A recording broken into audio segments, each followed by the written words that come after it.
आप सभी कैसे हैं? मैं राजीव रंजन श्रीवास्तव आप सभी का टीचर्स के चैनल पर फिर एक बार स्वागत करता हूं। और आज बात करेंगे लोकल को वोकल कैसे बनाएं और फिर लोकल को ग्लोबल कैसे बनाएं। दोस्तों, पिछले कई सप्ताह से इस पे चर्चा चल रही है। लोकल को ग्लोबल बनाने के लिए माननीय प्रधानमंत्री जी ने भी इस पे बात की है कि कैसे हम लोकल को ग्लोबल बना सकते हैं। देखिए, जब हम लोकल को ग्लोबल बनाने की बात करते हैं तो पहले इसकी जरूरत क्यों पड़ी, इसको लाने की आवश्यकता क्यों हुई कि लोकल को ग्लोबल बनाया जाए। क्योंकि इसके तह में अगर जाएंगे तो आप देखेंगे अपने व्यवहारिक जीवन में एक नैरेटिव लाया गया कि लोकल है, मतलब लोकल का मतलब घटिया। अगर मैं एक लैंग्वेज दो लैंग्वेज में भाषा में बात करूं तो घटिया, यानी कि अगर कोई सामान आप देखते हैं और आपको अच्छा नहीं लगता तो आप बताए ये तो लोकल है। तो ये माइंडसेट बना दिया गया कि जो जो लोकल प्रोडक्शन होगा, जो लोकल लोकल गुड्स होंगे वो बेकार होंगे। ये जो माइंडसेट हमें बहुत ही नुकसानदेह है। और हमारा जितना भी स्टार्टअप इंडिया या फिर आपको जो मेक इन इंडिया, इन सब सभी पे इसका प्रभाव बहुत पड़ा। क्योंकि जब तक लोगों का माइंडसेट नहीं तैयार होगा कि हमें अपने देश में बने हुए प्रोडक्ट या देश में बने हुए जो भी इलेक्ट्रॉनिक्स आइटम है या किसी तरह का कोई भी आर्टिकल है उसको यूज करें, तब तक आप इस लोकल को ग्लोबल नहीं बना सकते। क्योंकि सबसे पहले लोकल को वोकल बनना पड़ेगा, और लोकल को वोकल बनने के लिए आपको अब दोनों तरफ से काम करना होगा। एक तो जो प्रोड्यूसर है, जो प्रोडक्शन कर रहे हैं, उनको भी अपने उत्पादक क्षमता के साथ साथ उनको अपने प्रोडक्ट की क्वालिटी पे भी ध्यान देना होगा, और साथ में उपभोक्ता को भी लोकल को अपने जीवन में उपयोग करना होगा। तो चलिए आज इसी के बात करेंगे। आपका बहुत समय ना लेते हुए हम इस पर चर्चा करेंगे। आप मेरे साथ बने रहिए वीडियो के अंत तक। चलिए, मैं आज एक स्लाइड शेयर करूंगा। शेयर करने के साथ साथ आप इस चीज को समझ पाएंगे कि कैसे होगा।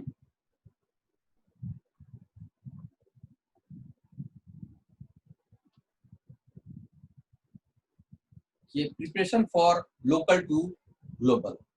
तो जैसे कि मैं बताया कि लोकल को ग्लोबल बनाने के लिए सबसे पहले जो आवश्यकता है वो ये है कि लोकल वोकल कैसे बने, वोकल फॉर लोकल कैसे लोगों के लिए तैयार किया जाए। तो सबसे पहले हमें लोकल को वोकल करना होगा।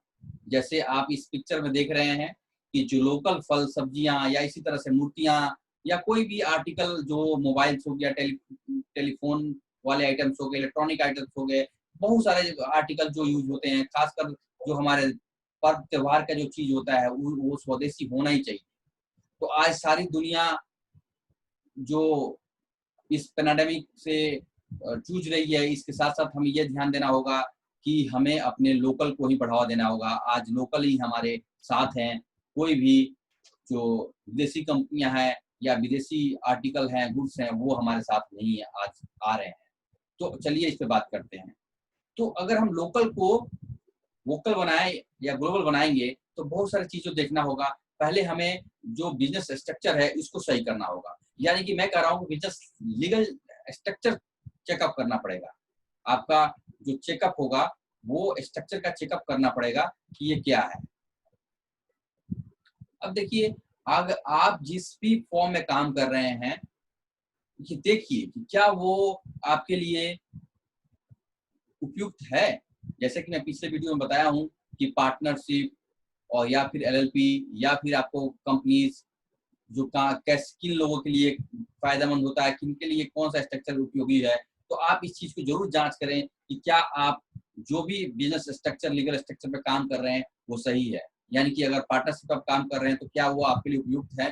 क्योंकि देखिए, जब आप ग्लोबल बनने जाएंगे या वोकल तभी बनेंगे जब आपकी क्वालिटी और क्वांटिटी ये सारा चीज सही रहेगा। तो इसके लिए आपके बहुत सारे जो वेंडर्स होंगे, बैंकर्स होंगे या डिफरेंट डिफरेंट लोग आपसे जुड़ेंगे। तो वहां पे आपको रिस्क जैसे केसेस हो गए, बहुत सारे आपको मुकदमा दायर हो जाता है या बहुत सारे प्रॉब्लम क्रिएट होता है। तो ये सब चीजें आपके पर्सनल लाइफ पे ना आ जाए, इसके लिए चेक करना होगा। आपके पास कॉर्पोरेट स्ट्रक्चर है, तो आप इस चीजों से बहुत हद तक बच सकते हैं। तो दोस्तों, आज ये सोचने की जरूरत है, जो आप बिजनेस कर रहे हैं वो क्या लीगली जो आपका उसका लीगल स्ट्रक्चर है वो सही है। उसके साथ साथ अगला जो है वो ट्रेडमार्क को देखिए कि ट्रेडमार्क आपने जिस प्रोडक्ट का किया था वो ट्रेडमार्क करवाया था या नहीं करवाया था।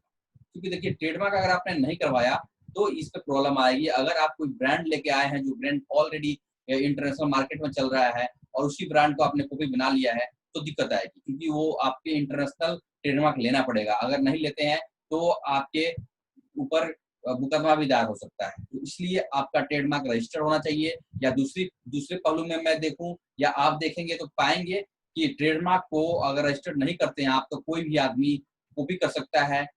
तो इसलिए आपको ये चेक कीजिए कि आपका जो ब्रांड है वो रजिस्टर्ड है या नहीं है। रजिस्टर्ड नहीं है तो जितना जल्दी हो सके वो रजिस्टर कीजिए। हर आर्टिकल और गुड्स का अलग अलग क्लास दिए गए हैं, ऑलमोस्ट 48 क्लास है। तो आपका किस में आ रहा है उसमें आप जाके ट्रेडमार्क रजिस्ट्रेशन करा लीजिए।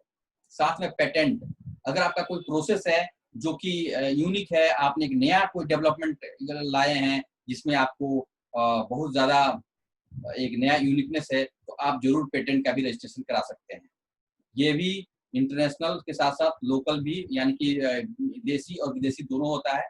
तो आप इसको जरूर ध्यान दें। अगर आप पेटेंट रजिस्टर नहीं कराए हैं तो जरूर करा लीजिए।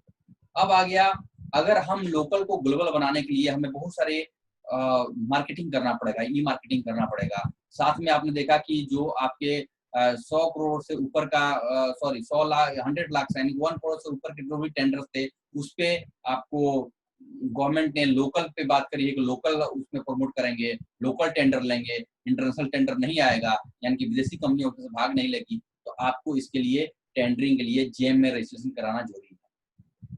गवर्नमेंट ई मार्केट प्लेस, यानी कि गवर्नमेंट आज की डेट में कोई भी प्रोक्यूरमेंट लेती है, चाहे डिफेंस से हो नॉन डिफेंस हो, तो इसी पोर्टल के थ्रू अपना रिक्वेजिशन डालती है और फिर वो प्राप्त करती है। तो आप अगर इसमें रजिस्टर्ड नहीं है तो आपको ये टेंडर नहीं मिल सकता है।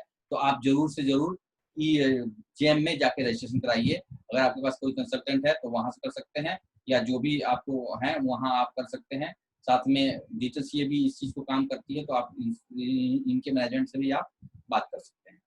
साथ में आप आइए एमएसएमई रजिस्ट्रेशन। आपको एमएसएमई रजिस्ट्रेशन के साथ साथ आपको ये देखना होगा कि क्या आपका एमएसएमई ग्लोबल मार्ट में रजिस्टर्ड है। देखिए, एक बहुत ही यूनिक पोर्टल गवर्नमेंट लेके आई है जिसमें आप अपने ब्रांड को रजिस्टर करा सकते हैं और इसके साथ ही आपका मार्केट ग्लोबल बन जाता है। ग्लोबल जाने के लिए आपको इंटरनेट पे अपना पहुंच बनाना पड़ेगा। तो इसके लिए आपको अलग से वेबसाइट बनाने की जरूरत नहीं है, ज्यादा खर्चे करने की जरूरत नहीं है, डिजिटल मार्केटिंग और ये बहुत सारा खर्च करना पड़ेगा आपको सिंपल एमएसआई मार्ट में बहुत ही कम पैसे में आपका रजिस्ट्रेशन हो जाता है। अगर आप गोल्ड मेंबरशिप लेते हैं तो ये 3000 में हो जाता है। आप रजिस्ट्रेशन करा सकते हैं, अगर आप खुद कर सकते हैं तो करा लें, नहीं तो आपके कोई जानने वाला कोई भी आपके कंसल्टेंट है तो वो आपको रजिस्ट्रेशन करा देंगे, वहां आप जाके रजिस्ट्रेशन करा सकते हैं। इससे आपको क्या होगा, जो ग्लोबल टेंडर्स होता है, ग्लोबल इसमें जो भी सेलर एंड परचेजर दोनों होते हैं, तो आपको कोई भी अगर परचेज भी करना हो तो उसके लिए बेनिफिट है। अगर आप सेल कर रहे हैं तो आपको कभी भी बेनिफिट होगा। यहाँ आपको बायर एंड परचेजर दोनों, बायर एंड सेलर दोनों मिल जाएंगे। अब आइए सिंगल पॉइंट रजिस्ट्रेशन, एक NSIC का एक रजिस्ट्रेशन है जो सिंगल पॉइंट रजिस्ट्रेशन है। अगर यहाँ आपने रजिस्ट्रेशन करा लिया तो आपको गवर्नमेंट टेंडर में जो अर्नेस्ट मनी होता है, जो FDR और DD के फॉर्म में देना होता है, वो आपको देने की जरूरत नहीं पड़ेगी। साथ में NSIC बहुत सारे प्रोग्राम लेके आती है जहाँ पे आपको बहुत बेनिफिट होता है। आप डिफरेंट तरीके से विभिन्न माध्यम से आप इसका उपयोग कर सकते हैं। एक और आता है जेड सर्टिफिकेशन। जेड सर्टिफिकेशन अगर आप ग्लोबल जाना चाहते हैं तो आप zero defect and zero effect की पॉलिसी पे काम कर सकते हैं। गवर्नमेंट ने अनाउंस कर दिया है कि जितने भी MSME हैं वो जेड सर्टिफाइड हो जाएं। तो आने वाले दिनों में अगर आप ग्लोबल मार्केट को कैप्चर करना चाहते हैं तो आप जेड सर्टिफाइड होना जरूरी है। आप जेड सर्टिफिकेशन के वेबसाइट पे जाएंगे और वहां आप इसकी जानकारी ले सकते हैं। आप ये जो प्रोसेस होंगे वो डिफरेंट कैटेगरी में वो रजिस्टर्ड होंगे, वहां पे आपको ग्रेडिंग मिलेगा, उसके तहत ही आप काम कर सकते हैं। जेड के जो मेन मकसद है ये है कि आपका जेड से ये ऐसा होगा कि आपकी क्वालिटी को कंप्रोमाइज किए बिना, इनकी जीरो डिफेक्ट किए बिना आप इन्वायरमेंट को, जो इन्वायरमेंट है, इसको आप भी बेहतर बना सकते हैं। आपके प्रोडक्ट के कारण कोई भी आपका इन्वायरमेंट है वहाँ दुष्प्रभाव नहीं पड़ेगा। तो इसका सर्टिफिकेशन है, क्योंकि प्रोसेस में पूरी तरह से इन्वायरमेंट पे ध्यान दिया जा रहा है। आपका प्रोसेस इन्वायरमेंट प्रूफ है, इको इन्वायरमेंट फ्रेंडली है, तो इस चीज पे आपको ध्यान देने की आवश्यकता है। तो मैं इसी टॉपिक को आज कवर कर रहा था कि आपका कैसे आप कर सकते हैं अपने बिजनेस को, ग्लोबल को कैप्चर करने के लिए आप किस तरह से तैयार हो सकते हैं। तो अगर आपने अभी तक तैयारी नहीं कर रखी है तो प्लीज आप जाइए अपने स्ट्रक्चर, बिजनेस स्ट्रक्चर को चेक कीजिए। आपके प्रोडक्ट रजिस्टर्ड है, ट्रेडमार्क हुआ है नहीं हुआ है वो देखिए, जो आपका पेटेंट हुआ है या नहीं हुआ है वो देखिए, एमएसएमई मार्ट या फिर आपको जेम या फिर जेट सर्टिफिकेशन या सिंगल पॉइंट रजिस्ट्रेशन आपका हुआ है या नहीं हुआ है। तो ये सारे चीज करके आप अपने व्यवसाय को ग्लोबल बना सकते हैं। आपका बहुत बहुत धन्यवाद। Thank you, thank you, thank you.